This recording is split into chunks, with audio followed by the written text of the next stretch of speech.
오늘은 아주 유명한 비유 하나를 좀 제대로 파헤쳐 보려고 합니다. 바로 결정적인 그 순간을 위한 준비에 관한 이야기죠.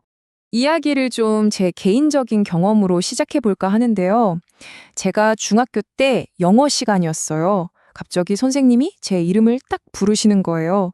근데 저희 반에 저랑 이름이 똑같은 친구가 또 있었거든요. 저는 예습을 해가서 자신 있게 딱 일어섰죠. 그런데 선생님이 부른 건 제가 아니었던 거예요. 완전 준비 안 돼서 어쩔 줄 몰라 하던 바로 그 다른 친구였죠. 여러분도 아마 이런 경험 한 번쯤은 있으시죠? 생각지도 못하게 이름이 불렸는데 준비가 하나도 안 돼서 막 진땀 뺐던 그런 순간이요. 자, 그런데요. 만약에 이 스케일을 확 키워보면 어떨까요? 그냥 교실에서 받는 질문 정도가 아니라 우리 인생 전체, 어쩌면 운명까지 결정하는 그런 부름이라면요? 이게 바로 오늘 우리가 다룰 열 처녀 비유가 우리한테 던지는 정말 묵직한 질문입니다. 그러니까 이 비유는요, 우리가 오랫동안 기다려온 바로 그 결정적인 순간, 그 단 한 번의 기회를 위해서 과연 뭘 어떻게 준비해야 하는지에 대한 이야기라고 할 수 있습니다. 자, 이야기 배경은 이렇습니다. 10명의 처녀가 이제 신랑을 기다리고 있어요. 이 중에 5은 슬기롭다. 나머지 5은 미련하다고 나와요. 근데 여기서 진짜 재밌는 게 뭔지 아세요? 겉으로만 봐서는 이 두 그룹이 전혀 구분이 안 된다는 거예요. 왜냐? 다들 똑같이 등불 하나씩 들고 있었고 기다리다가 너무 피곤해서 10명 다 잠들었거든요. 이 비유를 제대로 이해하려면 우리가 꼭 먼저 알아야 할 게 있어요. 바로 이 이야기의 배경이 되는 고대 유대 사회의 결혼 문화입니다. 이걸 모르면 비유의 핵심을 놓치기 쉬워요. 그 당시 유대인의 결혼은요, 크게 보면 한 3단계로 진행됐어요. 첫 번째가 뭐냐면 양가가 합의해서 혼인 계약을 맺는 거예요. 그리고 두 번째는 한 1년 정도 되는 약혼 기간인데 이때가 좀 특이해요. 법적으로는 이미 부부인데 아직 같이 살지는 않는 거죠. 그리고 드디어 마지막 3번째, 신랑이 보통 밤에 신부 집에 가서 신부를 자기 집으로 데려오는 거예요. 그리고 그때부터 엄청난 결혼잔치가 시작되는 거죠. 이 비유에 나오는 처녀들이 기다리는 게 바로 이 마지막 하이라이트 순간인 겁니다. 그리고 바로 이 결혼의 각 단계에 아주 깊은 신학적인 의미가 담겨 있다고들 해석해요.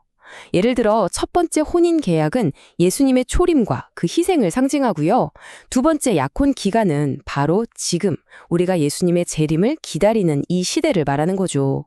그리고 마지막 신랑이 오는 그 행렬, 이게 바로 예수님의 재림과 최후의 심판을 상징한다고 보는 겁니다. 자, 그럼 이제 이 이야기의 진짜 핵심으로 한번 들어가 볼게요. 도대체 슬기로운 처녀와 미련한 처녀, 이 둘을 나눈 결정적인 차이, 그 단 하나가 뭐였을까요? 한번 생각해 보세요. 다들 똑같은 등불을 들고 있었죠? 그리고 다들 똑같이 잠들었어요. 겉으로 보기엔 정말 똑같았단 말이에요. 그런데 도대체 뭐가 이들의 운명을 이렇게 완전히 갈라놓은 걸까요? 정답은 바로 기름이었습니다. 여기서 등불은요, 겉으로 보이는 신앙 고백 같은 거예요. 누구나 나 믿어요 라고 말할 수 있잖아요. 그래서 10명 모두가 갖고 있었죠. 하지만 기름은 달라요. 이건 눈에 보이지 않는 내면의 실체, 바로 변화된 삶을 상징합니다. 그리고 이 기름은 슬기로운 5 처녀만 여분으로 따로 챙겨뒀던 거죠. 바로 이겁니다. 이게 결정적인 차이였어요. 그럼 여기서 말하는 변화된 삶이라는 게 뭘까요? 그냥 교회에 열심히 다니고 종교 활동 많이 하고 이런 걸 말하는 게 아니에요. 그것보다 더 깊은 거죠.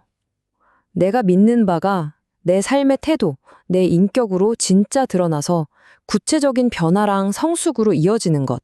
바로 그걸 의미하는 겁니다. 그리고 이 이야기에서 진짜 중요한 포인트가 하나 더 있어요.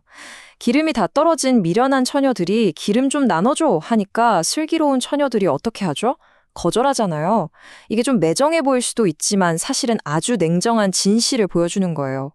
이 준비라는 건 그 누구도 대신해 줄 수 없는 오롯이 나 자신의 몫이라는 걸요. 자, 그럼 이제 이 비유의 충격적인 결말로 가보겠습니다. 그 결과가 정말 무섭거든요. 과연 준비되지 못한 자의 끝은 무엇이었을까요? 시간은 흘러서 한밤중이 됐어요. 그때 갑자기 외치는 소리가 들립니다.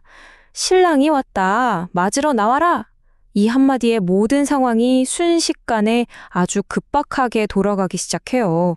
슬기로운 처녀들은요, 당연히 준비해둔 기름으로 등불을 밝히고 유유히 잔치에 들어가죠.